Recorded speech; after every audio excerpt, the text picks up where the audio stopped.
Kaya nga ba hindi ka dapat naglilihim sa akin? Kaya nga dapat sinasabi mo sa akin kung sino nakakausap mo sa social media. Ito na nga ay kinatatakot ko. Ang may makilala kang mapagsamantala at isang masamang tao. Maging maingat sana ang mga kabataan sa pagtitiwala sa mga taong nakikilala lamang online. Tandaan natin, dapat tayong maghinala sa pagkatao ng isang bagong kakilala. Una, kung walang lamang post ang kanyang FB wall. Pangalawa, kung wala siyang ibang larawan kundi ang profile picture niya. Pangatlo, kung masyado siyang sweet sa'yo. Gayong hindi pa naman kayo nagkikita ng personal.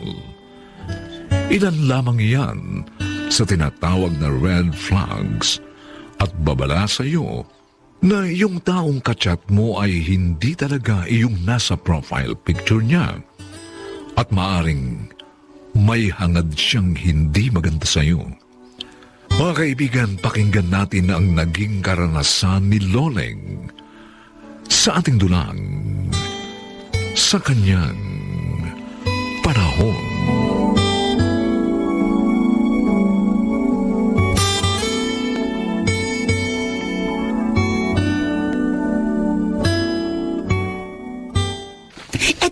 Ito na nga.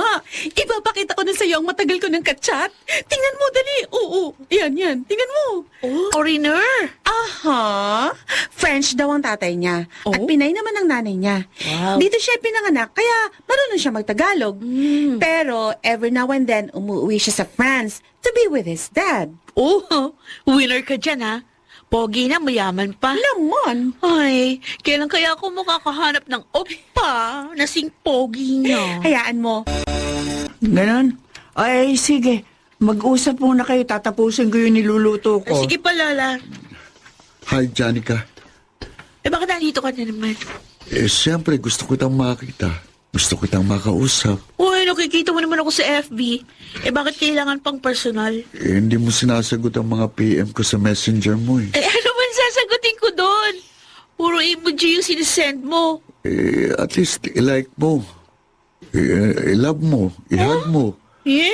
Wag lang i-hate mo. Ano ba yun? Kailan mo ba ako titigilan, Nixon? Bakit? Ano bang masama sa ginagawa ko? Ini-stalk mo yung profile. Buti nga wala akong Instagram eh. Siguro kung meron, hanggang doon, i-stalk mo ako. Talaga lang kasing mahal kita. Gusto kong Daisy! na-save ka palagi, Janica. Ay, bata pa ako eh. Ayoko makipag-boyfriend. Makapaghihintay ako. Huh? Kahit hanggang katapusan ng mundo. Ano? Oo, maghihintay ako. Kailan ka ba magpapakita sa akin? Palagi lang audio call sa messenger ang usapan natin eh. Pwede naman mag-video call ah. Magpapakita ako sa'yo. Kung papayag ka makipag-eyeball, Ikaw naman? Magpakita ka muna ngayon. Sige na, open mo video mo. hindi nga pwede. Eyeball muna. Daya mo naman. Ako, araw-araw mong nakikita sa mga ina-upload kong reels, tapos may mga pictures pa. Pero ikaw, wala kahit isang video. Daya mo ah. May profile picture naman ako, hindi ba? Oo nga, pero... Alam mo, gustong-gusto na talaga kitang makita. Ma-meet in person. Kaya pumayag ka na mag-eyeball tayo, ha? Sige na nga. O, kailan? Saan?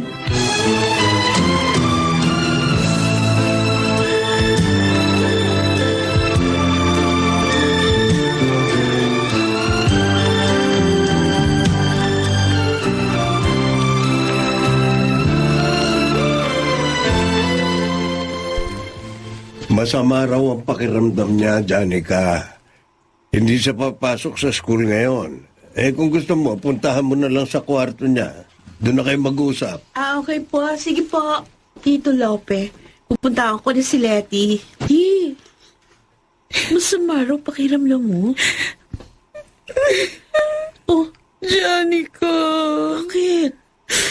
May nangyari sa akin. What? Ipangako mo ha, di mo kahit kanino. Wait.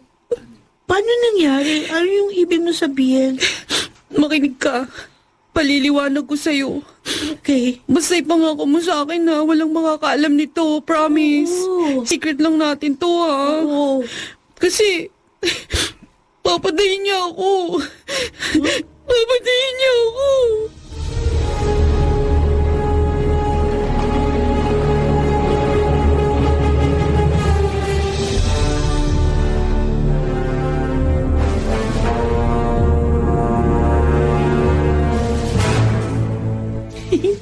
Ay, ang cute naman ito.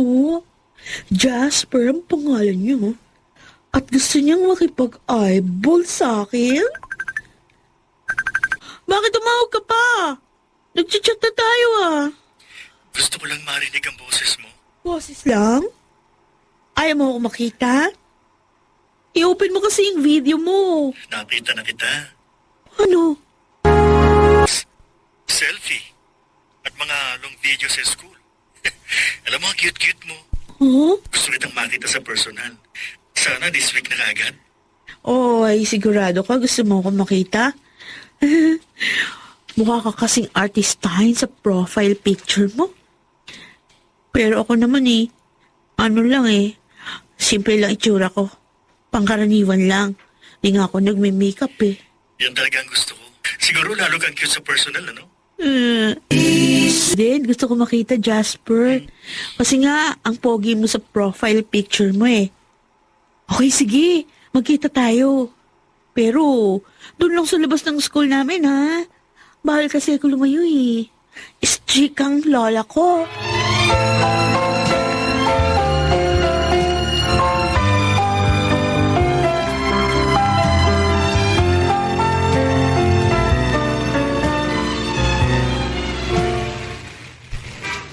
Hi.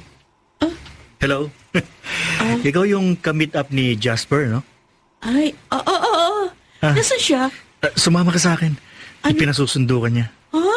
Hindi naman kita kilala At, Ako nga si Jasper. At sasama ka sa akin. ha? Halika na. Naglalapitiwan mo ako. Hindi ako Sasama ka sa akin. sa'yo. Sa ayaw at sa gusto mo.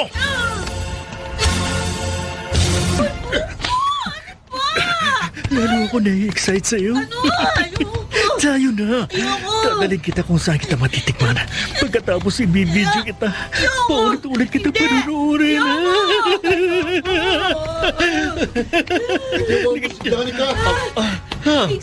May gustong maging bayani, ha? Hoy! Umalis ka rito! Kung ayaw mong... May kasama ako mga pulis. Ano? Oh, hindi! Sir, Hindi! Salamat, dumating ka. Ano ba kayo?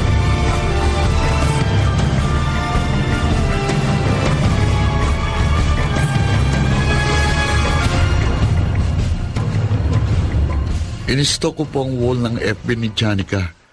Nakita kong may post sana makikipag-eyeball sa new friend. Nagduda po ako. Kaya sinabi ko kay Letty na barkada niya.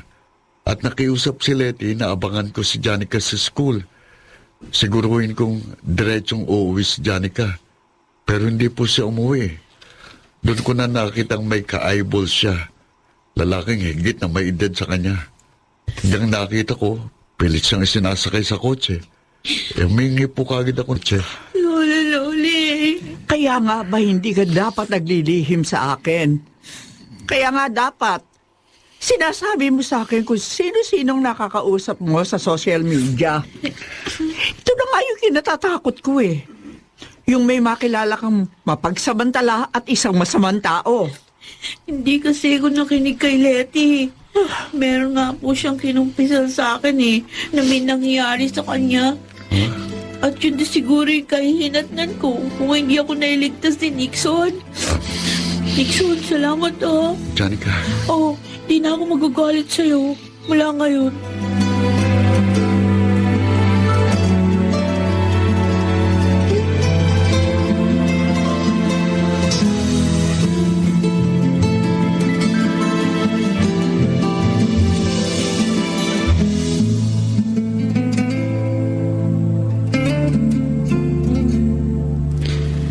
Ang lalaking nagtangkang dumukot kay Janica.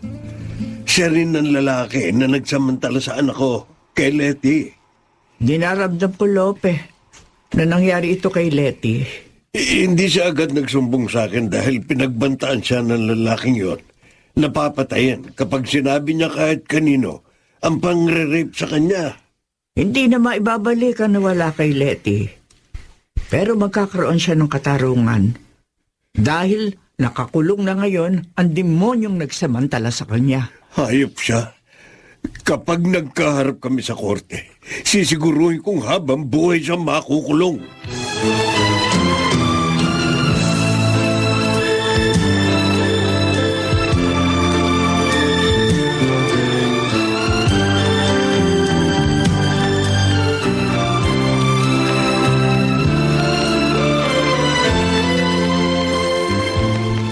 Letty, sorry ah.